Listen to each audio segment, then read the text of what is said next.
Hey everybody, this is Stavros from Aldi, Virginia. I just purchased a 2016 Nissan NV 3500 passenger van.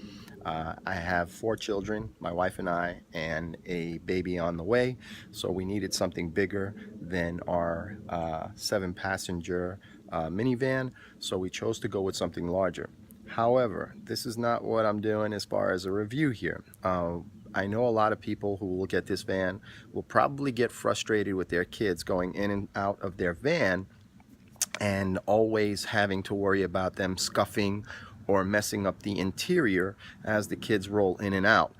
So I was looking for various products. I couldn't find anything online that suited my purpose, so I had to do a little digging myself and find myself doing some shopping at Home Depot, and I just wanted to share it with you. I'm briefly going to start by just opening up the back door here and kind of giving you a rundown of what I decided on doing.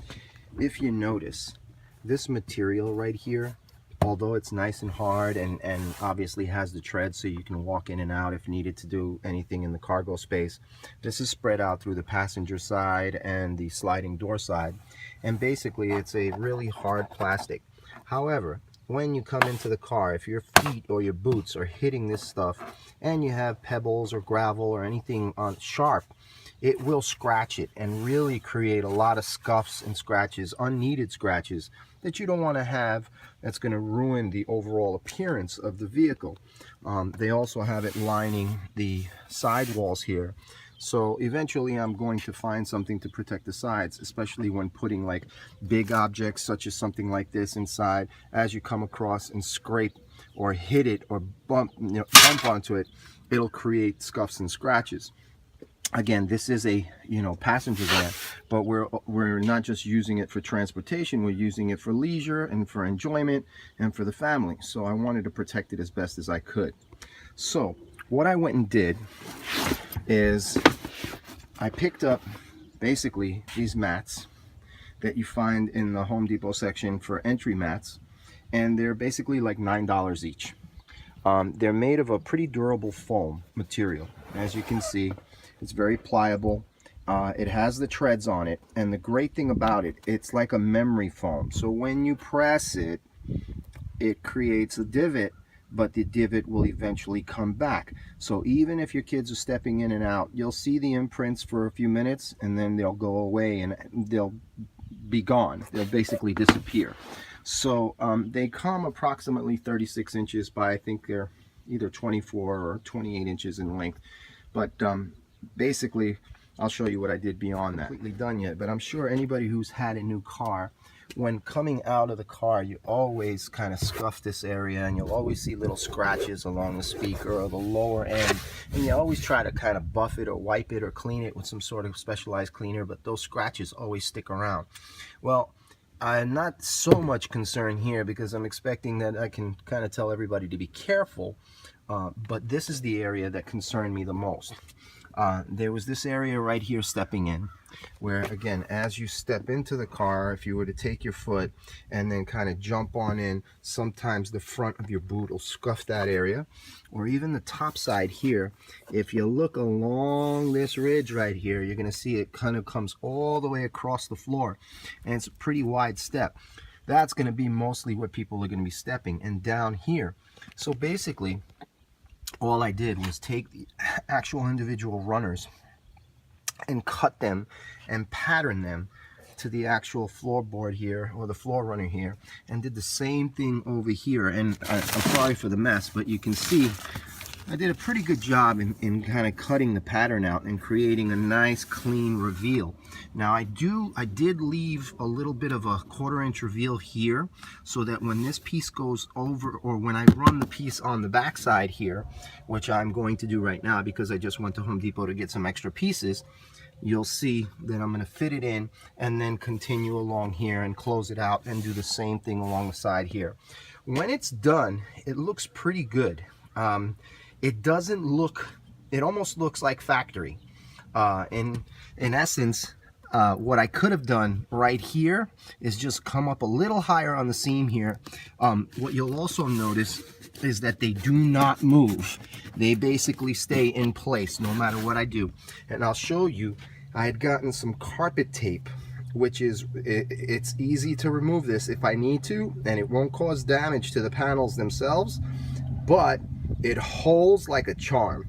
There is no problem in it holding. So I'll show you what I've done now on the sliding door area. I also did it on the left side, driver's side, but you can see that when you step in, you don't have the fear of all this stuff getting scratched. I mean, you can go back and forth on this stuff. It's not going to wear away. It's not going to fade away. It can take water, soil, dirt, anything of that nature. You can hose it down. It'll never create an issue in giving you any of those scratches or damages that you don't want, unnecessary damages to the car that you don't want. Coming back over here, you're going to see how I kind of finish this area.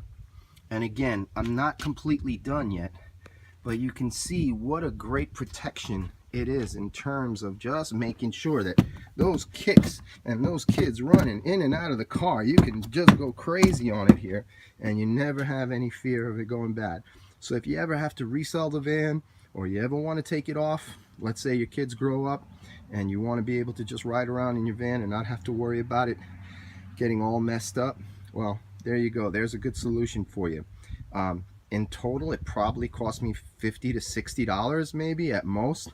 The highest possibly, I would say 70 or so with the tape and all that other stuff.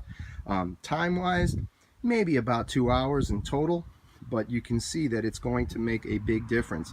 Another thing I did was, I know it seems a bit excessive, but again, with the kids coming in and out of the car, especially here in the wintertime, we've had snowfall. I basically got carpet plastic that contractors use when protecting carpets when they're on construction sites, and basically that costs about maybe $20 a roll or so. And I laid it out on the table, the kitchen countertop, and I asked my son to hold the roller as I kind of spread, or actually hold the ends as I spread the roller over the entire carpet mat. And I did it in the front also, so you can see that the carpet mats are well protected. Now obviously you can go to like a site like WeatherTech and get the carpet mats, the all-season carpet mats. It'll cost you probably around $200 for the set from the front and the back. But again, this is an easy solution, and I don't have to worry about the kids coming in with wet boots or snow or anything like that, and then having all that dirt get ingrained or embedded into the fibers of the carpeting. And then in the summertime, when there's less salt and less of those bits of debris that I'd have to worry about, that I can always kind of clean with a vacuum cleaner, I can always pull the plastic off. It'd take me 5 minutes to do, and that's a good way to protect it. But that's it, guys. Just basically giving you an idea as to what you can do to protect your investment. I mean, it's about $40,000 in essence, so it's not cheap, and you want to be able to protect it, because eventually, if you do decide on selling it or going back to a car or a vehicle as the kids get older, or you just decide on doing something else or something different, maybe they come up with a new model, you'll get your resale value back, and you'll be able to really show that you did a really good job protecting the vehicle and making sure that it's very clean. So there's a good possibility I might do something different here, just because it's more visible and I don't want it to look too gaudy. But again, this, when it's finished, you open that door, it does not look like an eyesore. It kind of looks like it's factory protected. Once I put that secondary piece on the top over here on the top rail, it should look great. So again, just an idea for you guys. There's obviously a lot more materials to choose from, different types of patterns. They have like the runner carpeting that you can get for like $2–3 a linear foot. There's black, there's gray, there's beige, there's even clear. You could always do that and cut the patterns. The only reason why I told you I got this one is because it's a memory foam style. You can wet it, you can kick it, you can really give it a good abrasiveness, and it won't fade or wear away. Usually blacks tend to show scuffing more. This, you can have a lot of dirt on here and it won't show as much. And then anything in clear would obviously be able to show the tape underneath.